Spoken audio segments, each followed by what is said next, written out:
discuss the CA and the NPR issue? Sir, did you discuss the CA and the NPR issue? बिल्कुल चर्चा हुई। CA, NPR, NRC सारी बातें हो गई। और जैसे आपको पता होगा कि मैंने बीच में एक साक्षात्कार दिया था, सामना में आया था और सामना के माध्यम से पूरे देश में वो सारे लोगों ने देखा और मैंने मेरी भूमिका स्पष्ट की है। सीए क्या है, एनपीआर क्या है, एनआरसी क्या है, मैंने बात समझ ली है और मैंने मेरी भूमिका स्पष्ट की है। तो तुम्ही सामना वाचला असेल ना आणि सामना पाहिलं, मग काय रिपीट कशाला करायचं?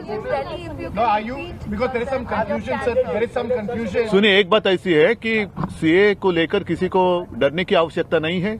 सीए उस वक्त भी मैंने कहा था कि ये किसी को देश से निकालने के लिए कानून नहीं होने जा रहा है। हालांकि ये बात सच है कि अपने पड़ोसी जो देश है उसमें जितने पीड़ित अल्पसंख्यक है उसमें है, मानता हूं मैं, हिंदू होंगे, उनको यहाँ नागरिकत्व देने के लिए वो कानून है। तो पहली बात ऐसी है कि सीए से किसी को डरने की आवश्यकता नहीं है।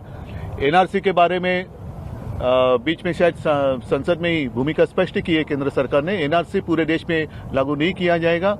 आसाम तक की बात है, वहां भी जो कुछ चल रहा है सबको पता है। रही बात एनपीआर की, वो और सेंसस तो हर 10 साल में होता है, वो होने की आवश्यकता है। और मैंने मेरे राज्य के सारे तमाम जितने नागरिक हैं उनको आश्वस्त किया है, किसी के भी अधिकार मैं किसी को भी छीनने नहीं दूंगा। तो बात स्पष्ट है, सीए आ गया तो किसी को डरने की बात नहीं है। और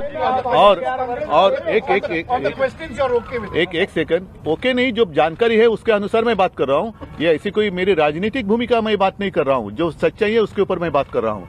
और एनआरसी में जो एक वातावरण माहौल किया जा रहा है कि मुसलमानों के लिए खतरनाक होगा, ऐसे नहीं। ये तो सब लोगों को अपनी जो नागरिकत्व की बात है, सिटीजनशिप, उसके लिए कतर में रहना ही होगा। तो वो जो बात है वो बात नहीं होने जा रही है। एनआरसी की बात नहीं होने जा रही है।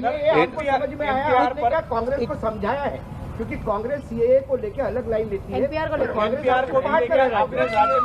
करने की बात की है, लेकिन लागू नहीं। देखो, ऐसी बात है, मैंने कहा कि एनपीआर जो है उसमें वो भी किसी को घर से बाहर निकालने के लिए कानून नहीं लाने जा रहे। सेंसस की बात है, जनगणना जिसे हम कहते हैं, वो तो हर 10 साल में होती है।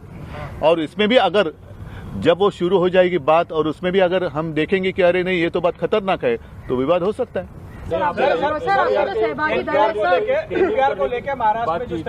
एनपीआरच्या प्रश्नावरती ह्या विषयावरती ती माहिती तर आज नाही तर उद्या सगळ्यांकडे येणार आहे, आली पण असेल तर ते सगळेजण घेऊन बसू शकतात, बघू शकतात आणि त्याच्यामध्ये जर काही आक्षेपार्ह असेल तर त्याच्यावरती आपण बोलू शकतो। मग तेव्हा आपण बोलू शकतो की बाबा हे नाही, एक मान्य नहीं, हे बोलू शकतो। दूसरी बात ऐसी है कि जैसे आप सभी लोगों को पता है, बीच में मैंने एक पत्र लिखा था जीएसटी के बारे में, तो वो भी विषय मैंने चर्चा में था। और जीएसटी का पैसा आ तो रहा है, लेकिन जिस तेजी से आना चाहिए वो नहीं आ रहा है। तो ऐसे कुछ मुद्दे थे। प्रधानमंत्री फसल बीमा योजना, महाराष्ट्र में तो स्थिति यह है कि 10 जिलों में कोई कंपनी नहीं आ रही है, तो किसान हमारे बहुत ही संकट में है। तो ये सारी बातें जो मुद्दे हैं, हो गई बात।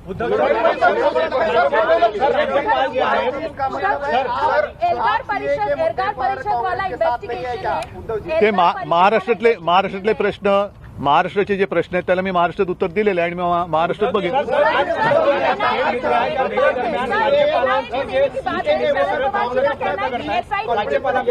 निर्णय थांबवण्याचा प्रयत्न करताय आपण। नाही, असं नाही आहे। हो, त्याच्यावरती पण एक मिनिट, चर्चा झालेली आहे, त्याच्यावरती पण चर्चा झाली आणि लगेच जे काही चित्र निर्माण केले जाते की राज्यपाल आणि सरकारमध्ये वादाची ठिणगी, अशी ठिणगी वगैरे काही पडलेली नाहीये। काही मुद्दे जे आहेत की बाबा अधिवेशन जवळ आल्यानंतर काही गोष्टी करू शकतात, काही करू शकत नाही, ते विषय आहेत। आप पूछ लीजिए। पूछना चाहता हूँ कि आपने कहा सीए से किसी की नागरिकता नहीं जाएगी, तो क्या ये जो आंदोलन चल रहा है उसको खत्म करने के लिए आप कह सकते हैं लोग? जिन लोगों ने वो भड़काया है उन लोगों ने भी वो समझने की आवश्यकता है।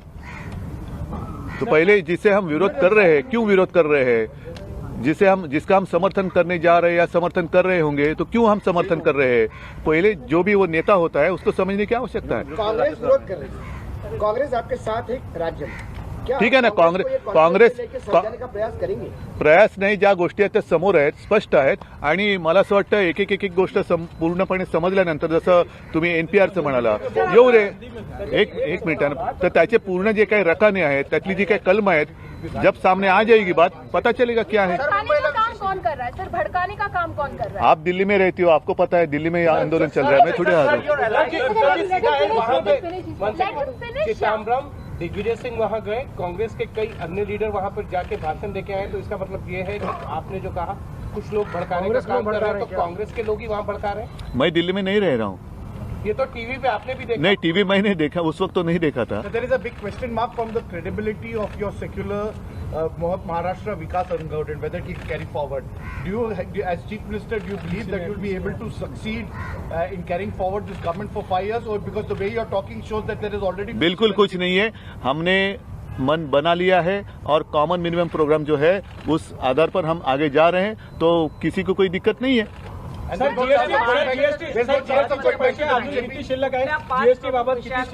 जीएसटीच्या बद्दल बरोबर आहे. जीएसटीच्या बद्दल मी तुम्हाला तेच सांगितलं की जीएसटीचे पैसे येत आहेत. मध्ये मी पत्र लिहिलं होतं तेव्हा ते 14,000 कोटीच्या आसपास होते. त्याच्यानंतर पैसे आलेले आहेत, पण ते पैसे येण्याची गती थोडी हळू आहे, ती वाढवली गेली पाहिजे. कारण का की राज्य सरकार म्हणून आम्ही राज्यात सुद्धा चांगल्या योजना आणतो आहोत. तुम्हाला कल्पना असेल की या मार्चपासून आम्ही शेतकऱ्याला कर्जमुक्त करण्याची जी एक योजना जारी केलेली, तिची अंमलबजावणी सुरू होईल. त्याच्यानंतर आणखीन 2 योजना आम्ही शेतकऱ्यांसाठी आणतो आहोत. त्याच्याबद्दल आमच्या अंमलबजावणीसाठी पैशाची आवश्यकता लागणार. मराठी में कहा कि कांग्रेस जो है वो सीए पे एनआरसी पे आप लोगों के साथ नहीं, तो कांग्रेस को कैसे समझा? क्या कांग्रेस के साथ तो हमारी बात चल रही है और इसलिए महाराष्ट्र में तो शांति है. पहले 2 लेख लिखे हैं वीर सावरकर पे, 2 बात करेंगे ना, हम बात करेंगे ना. जिस तरीके से आजकल कांग्रेस और आपकी पार्टी के अंदर कई मामलों को लेकर मतभेद हैं. कौन बोला? एनआरसी से लेकर चलो मला जायचं. चलो, धन्यवाद.